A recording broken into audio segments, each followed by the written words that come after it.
Hello लोगोफोर, आंनि बे मोनसे गोदान भिडिअआव नोंथांमोन बयखौबो फिन खनसे बरायहरनाय जालायबाय। दिनैनि बे भिडिअआव नोंथांमोनहा नुनो मोनगोन माखासे साप्लिमेन्ट आरो मेडिसिननि सोमोन्दै दे। आं जेखौ इउज खालामो बेखौनो खोन्थागोन नोंथांमोननो। भिडिअखौ जोबजासिम नायलांदो अननानै। आरो नोंथाङा चेनेलाव गोदानबा चेनेलखौ साबस्क्राइब खालामनानै ला आरो लाइक शेयार कमेन्ट खालामनो दाबाव दे लोगोफोर। दिनैनि बे भिडिअआ जायफोर बिथांमोनहा दानि आसाम पुलिस एबि इउबि कमान्ड'नि थाखाय खारगासिनो दं बिथांमोननि थाखाय इम्परटेन्ट दे। नैबे सावगारियाव नुनायानो जादों आइस'टनिक रिकभारि ड्रिंक, इनार्जि ड्रिंकबो बुंनो हायो नोंथांमोनहा। बेखौ दै गुसुजों लागायनानै खारनायनि सिगां एसे लोंग्रोनानै लानो हायो नोंथांमोनहा। आरो वार्कआउट खालामनाय रेस्ट टाइम एबा रिकभारि टाइमावबो एसे लोंनो हायो नोंथांमोनहा। आरो जेब्ला प्रेक्टिसा जोबो अब्ला फुल लोंजोबनो हागोन दे। प्रेक्टिस जोबखांनायनि उनावसो लोंजोबनांगौ। हेलौ लोगोफोर, आइस'टनिक इनार्जि ड्रिंक खारखांनायनि सिगां खारखांनायनि उनाव लोंनो हायो।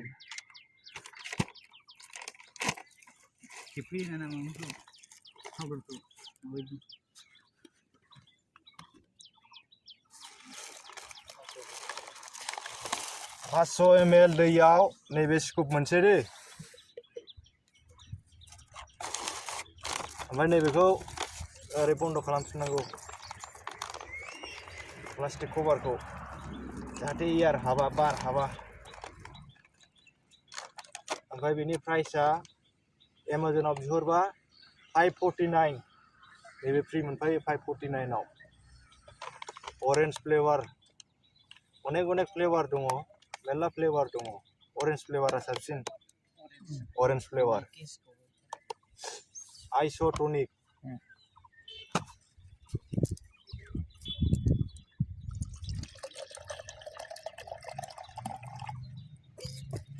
जों बिदिनो आवलायनानै लोंनांगौ दे।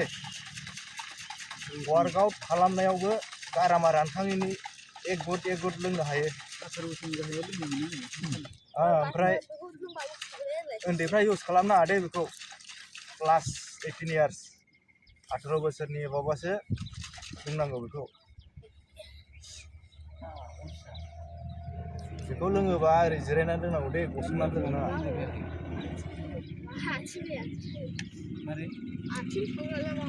नाङा। फेस नायदो नोंथांमोनहा।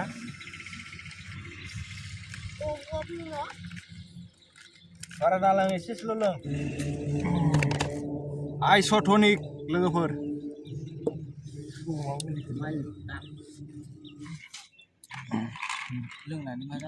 दानिया नैबे chelated iron tablets, vitamin C. बिनि दामाबो एमाजनाव 599मोन। दा बेसेबांथाय मिथिलायगौ आं। ओरैनो लिरनायावथ' नै 770 लिरनायाव 100टा टेब्लेट थायो। बेखौ आं इउज खालामो, 10 इयार्सनिफ्रायनो इउज खालामबोगासिनो बिसोरखौनो। टेब्लेटआ नै माबाया राजमा बायदिसो बियो, एकदम राजमा माबा गैया होमबा, राजमा दाल बेबायदि। सानसेयाव गरसेल' जानांगौ दे, सानसेयाव गरसे ओंखाम जाखांनानै। फुङाव दा प्रेक्टिस होनानै थांखांनायनि उनाव ब्रेकफास्ट जाखांनानै जाबा साबसिन। बेखौबो 18 इयार्स प्लास।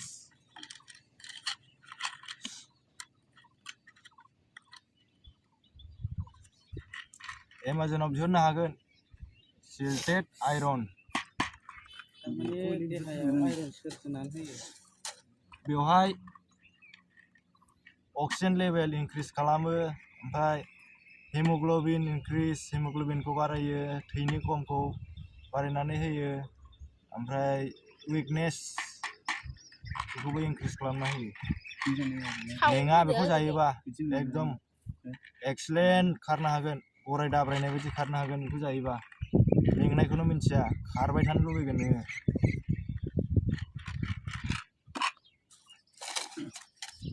आरो नैबे A to Z माल्टिभिटामिन, बेबो माल्टिभिटामिन A to Z, बाव गासिबो भिटामिन्सआनो दंजोबो।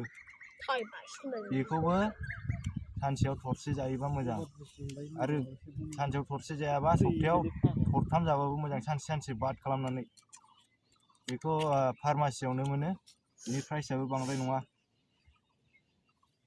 बिदिनो 10टा टेब्लेटआव बिदिनो 141 सोल' सिल्टेड आयरन टेब्लेटनिफ्राय बेबो साबसिन A to Z बाहाय A to Z गासिबो भिटामिन्स मोनजोबगोन बे साबसिन दानिया नैबे केलसियाम टेब्लेट्स केलसियामखौ मानो जायो मिथिखागौ नोंथांमोनहा केलसियाम टेब्लेटखौ जायोबा नैबे सिप्ला होननाय कम्पानिनिखौ जानांगौ दे सिप्ला होननाय कम्पानिनिखौ जानांगौ 500 mg बेखौबो सप्तायाव खनथाम सानसे बाद खालामनानै जानांगौ दे बेजों नोंनि बन्स माबाया बेगेङा माबा जायो मजबुत गोरा जायो गोरा आथिं साया बेखौ जायोबा आथिं मा होनो बेगेङा गावलाब नागिरा बेफोरनि बेगेङा सिन बन सायोना बे बेगेङा मजबुत जायो बेखौ जानांगौ दे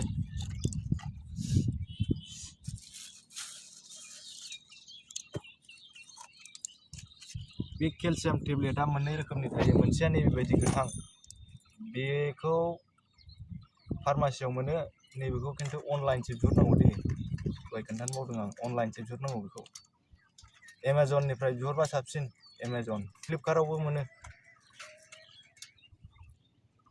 नैबे फार्मासियाव मोनो आयरन टेब्लेट्स माबा मा होनो केलसियाम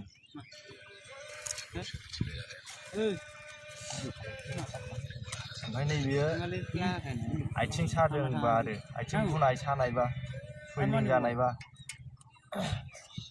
बेखौ जानांगौ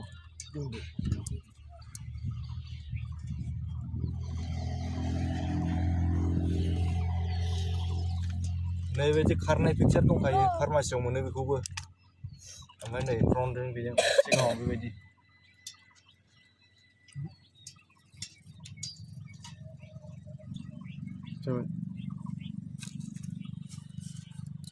ओमफ्राय मोनसेया नैबे दे बे गैला जाजोब्बाय आङो सिप जक्स होनो बिनि मुलिखौ बेबो आथिं सानाय आथिं बुनायनि मोजां आं जेखौ इउज खालामो बेखौनो खोन्थाजोबदों दे जाहाथे नोंथांमोनहा प्रेक्टिस होनायाव जेबो प्रब्लेम जाया